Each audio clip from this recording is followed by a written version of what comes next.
జననం తప్ప మరణం లేని వ్యక్తి నేతాజీ సుభాష్ చంద్రబోస్. ఏదైనా ఒక స్వాతంత్ర సమరయోధుల గురించి మాట్లాడేటప్పుడు మనం వారి జననంతో స్టార్ట్ చేస్తాం.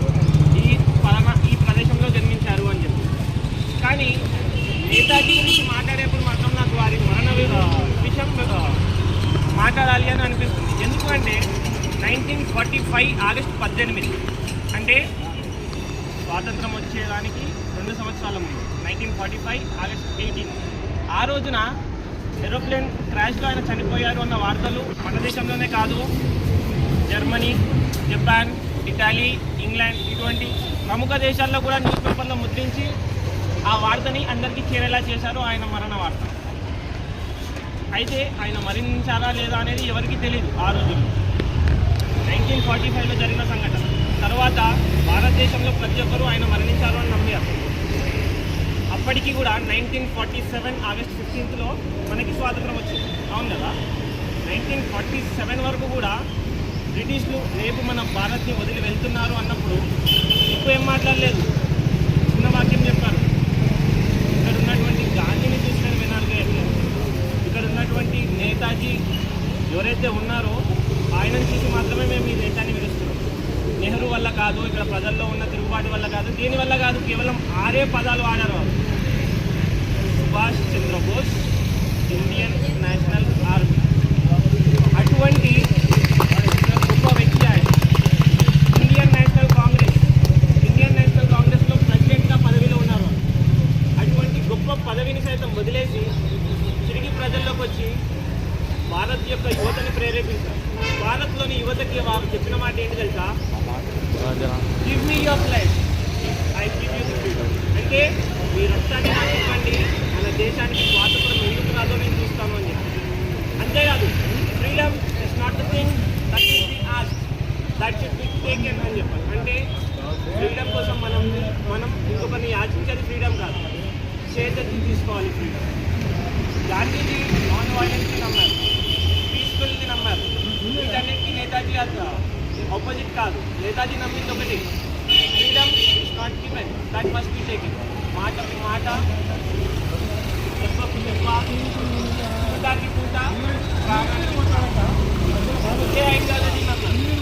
ఈ ఐడియాలజీని నమ్ముతూ ఎన్నో దేశాలు తిరిగారు, హిట్లర్ని సైతం కలిపారు. హిట్లర్ మనందరికీ హిట్లర్ ఎంత గొప్ప వ్యక్తి, ఆయనకు ఉన్నటువంటి ఆలోచన విధానం, ఆయన ఉన్న ఇండియాలో మనకు హిట్లర్ని కలవడానికి వెళ్ళినప్పుడు హిట్లర్ ప్లేస్లో ఒక అతను వచ్చాను.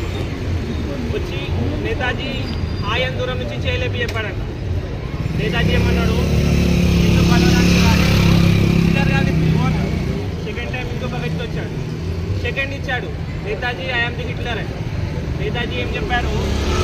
నీకోసం రాలేదు, హిట్లర్ కోసం వచ్చినాను. హిట్లర్ వచ్చిండు, వచ్చి భుజం మీద చేసి ఏమైంది నేతాజీ, వాళ్ళని చూస్తే అర్థంలో నన్ను నేను చూసినట్లే ఉంటుంది, ఆ దేశ వ్యక్తులే నమ్మేస్తారు, నేనంటే నువ్వు ఎందుకు నమ్మలేకపోయావయ్యా అని అడిగితే నేతాజీ ఏం చెప్పాడు? నా భుజం మీద చేసి మాట్లాడారు అంటే మీరే,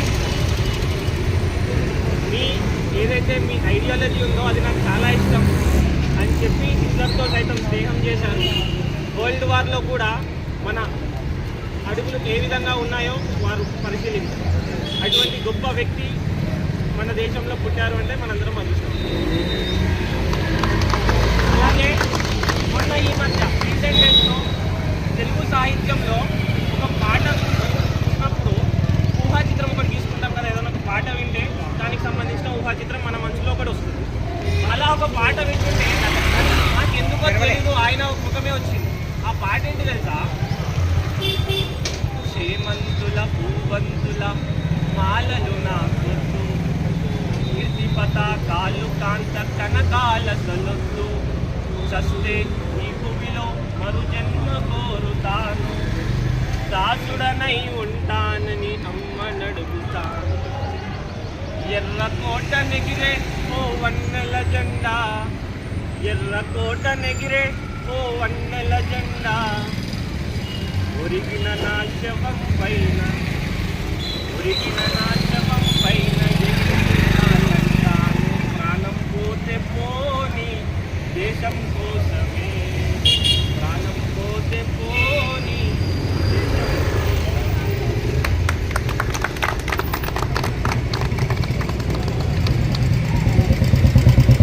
అన్న ఒక స్లోగన్ అన్న ఒక స్లోగన్ माता की जय, भारत माता की जय, भारत माता की जय, वंदे मातरम, वंदे मातरम, वंदे मातरम, भारत माता की जय।